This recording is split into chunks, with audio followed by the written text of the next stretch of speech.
Hello there, this is Darth Rabbit07, come today with another quick review. We're going to go back into Transformers 1 and take a closer look at the new Thundercracker. Found him alongside of the Kranix. I think there was Wheeljack and Sunstreaker, but I went back and got the Sunstreaker because it's one solid yellow Sunstreaker. Make sure to like, share, subscribe, all the stuff down below. Thanks again for watching. Let's turn this camera back around and take a closer look at this new retool. And today we are shifting our focus back to the Transformers 1 movie. It would have been really awesome if they would have got the marketing team to get this stuff out when that came out in 2024. Better late than never. Love the way that looks. New head design, new retool. We'll see how that stacks up here in just a moment. Love anything that's got to do with that. As a member of the High Guard, Thundercracker is singularly focused on destroying Sentinel Prime. That was their shtick in the movie there. Nice wraparound box art, and pause and scan here. If you're so inclined to find this in store, I hope this helps you with your continued search. There's just something special about finding things when you turn that corner and go down that aisle and you find the new stuff on the shelf. He was with Kranix. And bar none, hands down, with his default configuration, with his newer pew-pews on his shoulder bits there, he's always been my favorite Seeker of the crew. And he's just got a slightly different, unique design compared to the Starscream from Transformers 1. Here they are side by side. His wings are kind of up, his are down and back. They both will have wings that fold back as you see fit or need to. And there again is the same issue and problem, a little bit back heavy. The ugly jet thrusters there, I wish that would have been cleaned up and done better. It's like there's two different production teams when it comes to Studio Series. You have like some of the Harsh Spark crew definitely designing these guys versus the other ones that give us, you know, Megatron 86, the Soundwave, yeah, and the retooled Shockwave I'm looking forward to, and the new Seekers, Skywarp, Thundercracker, and eventually Starscream there. But the head molds are totally different, which it's really, really nice. This is more of a G1 homage. This is definitely back to the Transformers 1 version here. And they do have awesome new different pew-pews all together in the same. Starscream has the third one of those, plus another bit in the back. He does not have that. And it helps separate it and differentiate the Seekers this time around in robot mode.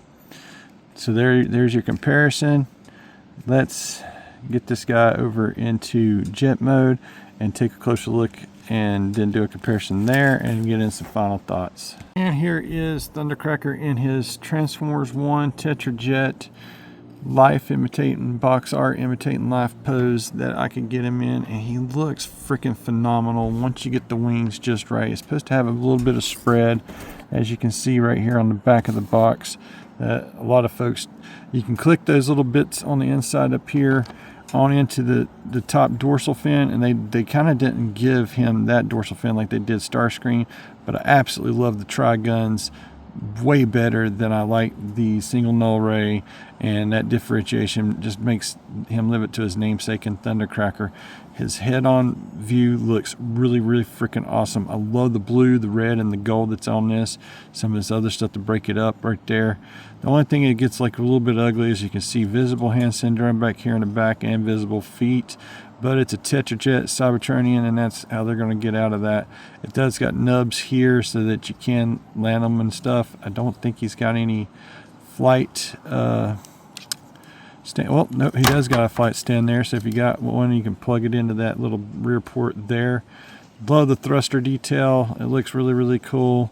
And these things do want to float just a little bit on old Thundercracker, but you can rotate them and stuff, so it's got a nice little play feature there. He doesn't have that third other bit, just like Starscream's got. We'll get them up here for comparison. They traded the swept traditional Tetrajet swept-back wing mode for Starscream. They give him the same little side dorsal fins, kind of like doing the F-15 Eagle, but like, yeah, his is going back this way, and I like these little rear wings going that instead of the swept-back look right here. But I mean, I still like it for what they've done there, and they got like all the colors there. There's the back of the, this is just sloppy, lazy Earthspark engineering and technology, and I'd love to get a hold of these either by a third party or if the DNA design team could, you know, fix it to where the hands actually folded up somewhere, make it a little bit neater or whatnot. But you still got me at Seeker and Thundercracker, and I just love Seekers, period. And these guys are so radically different from their original G1 Tetrajet namesakes. That, well, he's more of the traditional, and even like the molding is different right here on the intake, so that's like freaking amazing. And Noel Ray's out there on the ends. He's got all kinds of arsenal there, and then that bottom look again, just, it looks mean, man. And I can't believe they squeezed out a really neat Thundercracker using some of the same engineering but with retooled parts, and gives you that whole different silhouette. Let's get Thundercracker into some final thoughts. Final thoughts for Thundercracker.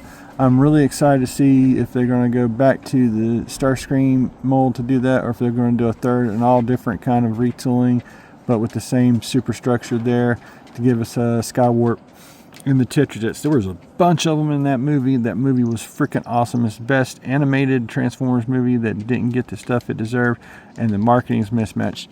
We are in the year 2026, and that came out in 2024, and this stuff might have sold like hotcakes if the marketing could coordinate with the movie side of that kind of thing, kind of like they've done with the Masters of the Universe Chronicles figures. They've already got the figures out, and we can get to go see the daggone movie, you know, coming up here on June 5th. I think that Hasbro could learn something from Mattel and that coordination kind of thing right there. The Masters Universe stuff is moving like this, and there's a lot of people with that nostalgia like we do with Transformers that they do have in the Masters Universe, and it's just moving those pieces out through there. I'm going to get all these that they make, and I can't wait to get a hold of like the Transformers 1 Soundwave, Shockwave. Boy, there's a lot of waves. I do hope that we do get a bigger and better version after like Megatron took on Megatron as his Spark there at the end of the movie. I might have that wrong. It's been a minute since I watched it, but he took on another Spark, got really big and buff, and he even looked more like his old self from G1, but in the Transformers 1 aesthetic. And guys, I just really wish we could get Transformers 2 in the near future, but they're going to be focusing on live action again. Hopefully they'll be true and faithful to the source material, like Travis Knight in a sense was to a degree with the Bumblebee, especially the Cybertron opening scene. They've been movie makers been true to the Masters of the Universe. It's got a lot of buzz and spin. I know I'm excited to go see it, and I would really like to finish the Transformers 1 with a Transformers 2 and maybe a Transformers 3 to finish that trilogy of animated films, and I think that it deserves that fair shake. But that's just my 2 cents, and I really do thank you guys for tuning in with me. Make sure to like, share, subscribe, all the stuff down below. Thanks again for watching.